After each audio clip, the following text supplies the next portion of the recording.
Hi guys, ఈ రోజు మా లంచ్ రెసిపీ కొంచెం స్పెషల్ గా ఉంటుంది. చాలా చిన్న రెసిపీ బట్ చాలా టేస్టీగా ఉంటుంది. దొండకాయలతో ఎక్కువగా కర్రీ ఫ్రై ఇలాగే చేస్తాం కదా, బట్ ఒకసారి ఇలా ట్రై చేయండి, చాలా టేస్టీగా ఉంటుంది. ఫస్ట్ దొండకాయల్ని గుత్తి వంకాయకి కట్ చేసుకున్నట్టు కట్ చేసుకొని పక్కన పెట్టుకోవాలి. తర్వాత ఒక పాన్ లో మినబ్యాళ్ళు, శనగబ్యాళ్ళు, జీలకర్ర వేసి కొన్ని ధనియాలు కూడా వేసి మంచిగా ఫ్రై చేసుకోవాలి.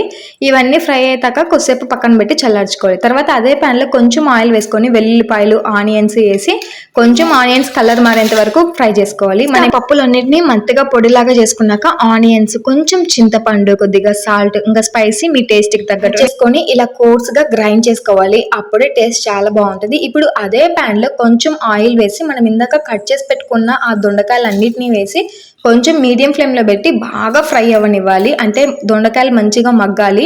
మధ్యలో ఇలా కొద్దిగా సాల్ట్ వేసి మళ్ళీ కలిపితే ఒక 10-15 మినిట్స్ కల్లా మంచిగా మగ్గిపోతాయి. ఇప్పుడు మనం ప్రిపేర్ చేసిన కారంని ఈ దొండకాయలలో వేసి మళ్ళీ మంచిగా కలిపేసి ఒక 10 మినిట్స్ అలా పక్కన పెట్టేయాలి. అంతే. ఆ 10 మినిట్స్ తర్వాత చూస్తే మన ఎమ్మి దొండకాయ ఉల్లి కారం అయితే రెడీ అయిపోతుంది. చాలా టేస్టీగా ఉంటుంది. నోటికి కారంగా బాగా అనిపిస్తుంది. డెఫినెట్లీ ఒకసారి ట్రై చేయండి. కర్రీస్ చేసే ఇంట్రెస్ట్ లేనప్పుడు ఒకసారి దీన్ని ట్రై చేయండి. వేడి రైస్ లకి అలా కొంచెం కారం నలుపుకొని తింటే ఉంటుంది, చాలా బాగుంటది.